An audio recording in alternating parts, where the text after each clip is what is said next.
Film एक Cybertron से शुरू होती है जो ऑटोबोट्स और डेसेप्टिकॉन का ग्रह है, जिसे युद्धग्रस्त और खंडहर के रूप में दर्शाया गया है। ऑलस्पार्क एक शक्तिशाली उपकरण जो मशीनों को जीवन दे सकता है, युद्ध को समाप्त करने की कुंजी के रूप में पेश किया गया है। ऑप्टिमस प्राइम के नेतृत्व में ऑटोबॉट्स मैगेट्रॉन के नेतृत्व वाले डेसेप्टिकॉन से ऑलस्पार्क को बचाने का प्रयास करते हैं। ऑलस्पार्क को पृथ्वी पर भेजा जाता है और दोनों गुट इसका अनुसरण करते हैं। पृथ्वी पर हम सैम विटविकी से मिलते हैं, एक किशोर जो अपनी पहली कार खरीदता है, जो एक वफादार ऑटोबोट बम्बलबी होती है। डिसेप्टिकॉन्स पृथ्वी पर आते हैं और ऑलस्पार्क के लिए अपनी खोज शुरू करते हैं, जिसकी शुरुआत कतर में एक सैन्य अड्डे पर हमले से होती है। सैम को डिसेप्टिकॉन द्वारा लक्षित किया जाता है क्योंकि उसके दादा आर्चीबाल्ड विटविकी ने ऑलस्पार्क के स्थान की खोज की थी। ऑलस्पार्क की रक्षा करने और डिसेप्टिकॉन को हराने के लिए सैम ऑटोबोट्स के साथ जुड़ता है।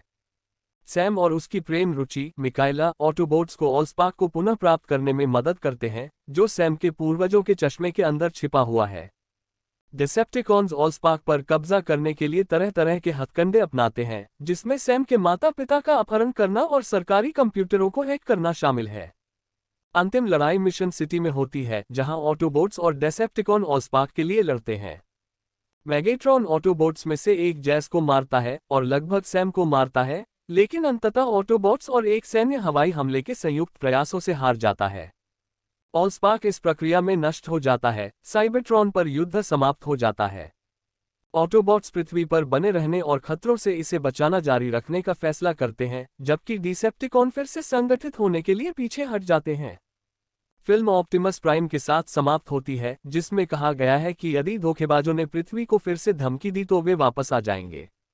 अगली कड़ी transformers revenge of the fallen पहली फिल्म की घटनाओं के 2 साल बाद सेट की गई है। सैम कॉलेज शुरू कर रहा है और ऑटोबोट्स एक गुप्त सैन्य संगठन नेस्ट के साथ काम कर रहे हैं ताकि शेष डिसेप्टिकॉन का शिकार किया जा सके। डिसेप्टिकॉन्स मैगेट्रॉन को पुनर्जीवित करते हैं और मैट्रिक्स ऑफ लीडरशिप की खोज करते हैं, एक शक्तिशाली उपकरण जो एक गिरे हुए साइबरट्रोनियन को पुनर्जीवित कर सकता है। एक नया खलनायक द फॉलन एक प्राचीन ट्रांसफॉर्मर पेश किया गया है, जो अपनी हार में पृथ्वी से बदला लेना चाहता है। हम सैम के कॉलेज रूममेट लियो से मिलते हैं, जो एक कॉन्स्पिरेसी थ्योरी वेबसाइट चलाता है। सैम को ऑलस्पार्क का एक टुकड़ा मिलता है, जो उसे प्राइम्स के प्रतीकों के दर्शन देता है। धोखेबाज सैम का अपहरण करने की कोशिश करते हैं क्योंकि उनका मानना है कि उसके पास मैट्रिक्स ऑफ लीडरशिप के स्थान के बारे में जानकारी है। ऑटोबोट्स सैम की रक्षा करते हैं और शार्क को पुनः प्राप्त करते हैं, लेकिन डेसेप्टिकॉन इसके साथ मैगाट्रॉन को पुनर्जीवित करने का प्रबंधन करते हैं। द फॉलन को डिसेप्टिकॉन की योजनाओं के पीछे के सच्चे मास्टरमाइंड के रूप में प्रकट किया गया है, जो उन्हें उसके लिए नेतृत्व का मैट्रिक्स खोजने में हेरफेर करता है। मिस्र में एक लड़ाई होती है जहां धोखेबाज एक सन हार्वेस्टर को सक्रिय करने की कोशिश करते हैं, एक ऐसा उपकरण जो सूर्य से ऊर्जा चुरा सकता है और इसका उपयोग पृथ्वी को नष्ट करने के लिए कर सकता है। ऑप्टिमस प्राइम को मैगाट्रॉन द्वारा मार दिया जाता है, लेकिन मैट्रिक्स ऑफ लीडरशिप द्वारा पुनर्जीवित किया जाता है। सैम को पता चलता है कि वह प्राचीन प्राइम्स का अंतिम वंशज है और केवल वही नेतृत्व के मैट्रिक्स को सक्रिय कर सकता है। सैम द फॉलन को नष्ट करने के लिए मैट्रिक्स का उपयोग करता है और सन हार्वेस्टर ऑटोबॉट्स और नेस्ट के संयुक्त प्रयास से नष्ट हो जाता है। मैगाट्रॉन पीछे हट जाता है, लेकिन ऑटोबॉट्स से बदला लेने की कसम खाता है। फिल्म ऑप्टिमस प्राइम के मनुष्यों से बात करने के साथ समाप्त होती है, जिसमें कहा गया है कि वे हमेशा सभी दुश्मनों से पृथ्वी की रक्षा करेंगे। तीसरी film transformers dark of the moon दूसरी फिल्म की घटनाओं के 3 साल बाद सेट की गई है।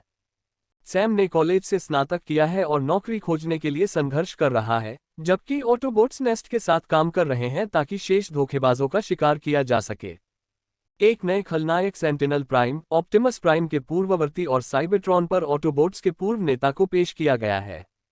ऑटोबॉट्स को चंद्रमा पर एक दुर्घटनाग्रस्त अंतरिक्ष यान के बारे में खुफिया जानकारी मिलती है, जो आग सेंटिनल प्राइम का जहाज निकला।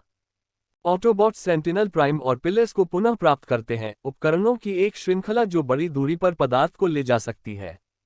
मैगेट्रॉन और स्टारस्क्रीम के नेतृत्व में डिसेप्टिकॉन एक नियंत्रण स्तंभ प्राप्त करते हैं और इसका उपयोग साइबरट्रॉन को पृथ्वी की कक्षा में टेलीपोर्ट करने के लिए करते हैं, जो मनुष्यों को अपने ग्रह के पुनर्निर्माण के लिए दास श्रम बल के रूप में उपयोग करने की योजना बना रहे हैं। सेंटिनल प्राइम डिसेप्टिकॉन्स के साथ सहयोगी है, ये खुलासा करते हुए कि उसने साइबरट्रॉन को पृथ्वी पर ले जाने के लिए पिलर्स का उपयोग करने की योजना बनाई है। शिकागो में एक लड़ाई होती है जहां ऑटोबोट्स और नेस्ट डिसेप्टिकॉन और सेंटिनल प्राइम को रोकने की कोशिश करते हैं। ऑटोबोट्स की मदद करने और डिसेप्टिकॉन द्वारा बंदी बनाए गए मनुष्यों को बचाने के लिए सैम अपनी नई प्रेमिका काली के साथ मिलकर काम करता है। ऑप्टिमस प्राइम सेंटिनल प्राइम को मारता है और नियंत्रण स्तंभ को नष्ट कर देता है, साइबरट्रॉन को गहरे अंतरिक्ष में वापस भेज देता है।